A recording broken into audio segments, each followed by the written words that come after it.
dans le prochain épisode de Demain nous appartient.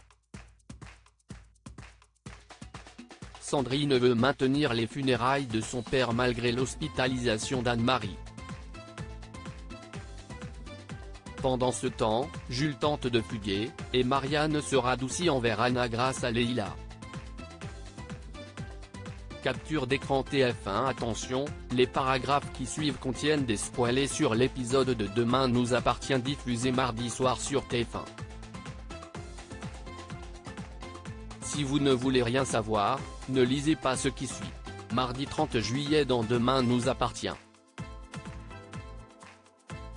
Victoire et Sandrine disent adieu à leur père. Les funérailles du patriarche des Lazaris ont lieu au cimetière de Sète, Victoire s'étant résignée à la volonté de sa sœur de maintenir la cérémonie ce jour-là malgré le fait que leur mère soit plongée dans le coma.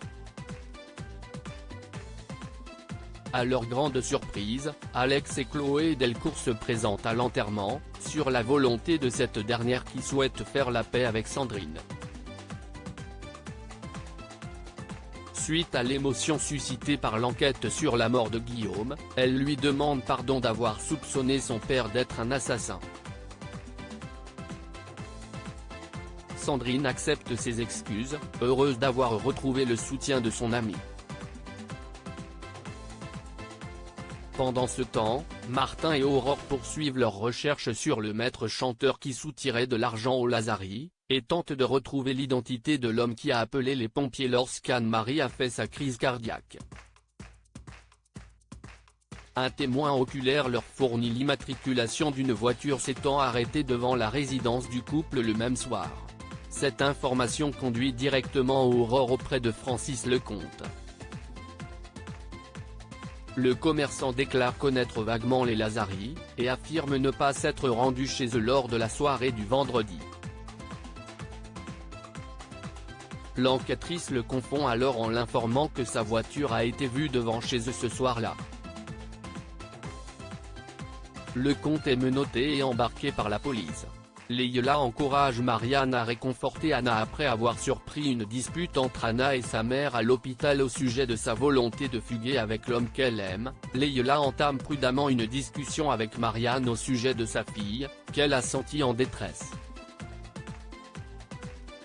Plutôt avare en matière de soutien moral, sa chef de service lui déclare que sa fille doit s'endurcir en amour, si elle veut éviter ce genre de situation rocambolesque. Leïla tente de susciter son empathie en lui confiant qu'elle a manqué de présence maternelle au moment où Bilal était en prison.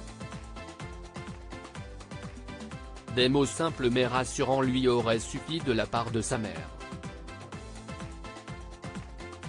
Penaude, Marianne rend visite à sa fille, et lui promet que tout s'arrangera pour elle.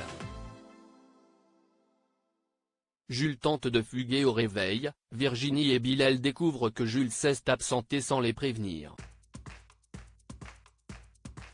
En interrogeant Noah, ils découvrent qu'il a pris les clés de la camionnette avec lui. Inquiet du comportement hostile du jeune homme ces derniers jours, il décide de contacter Martin Constant afin de donner le signalement du véhicule aux patrouilles de police. Pendant ce temps, Nora reçoit un appel de Jules, le jeune homme lui avoue avoir pris la camionnette et décidé de partir à Clermont chez des amis quelque temps, mais le véhicule est tombé en panne au beau milieu de nulle part. Ne voulant pas que Bilal et sa mère apprennent sa fugue, il supplie Nora de lui apporter de l'essence. Mais la jeune fille refuse, et informe Virginie et Bilal de sa localisation. Folle d'inquiétude, Virginie sermonne son fils en le récupérant. Son père n'aurait pas apprécié de le voir prendre des risques ainsi, simplement pour laver son honneur.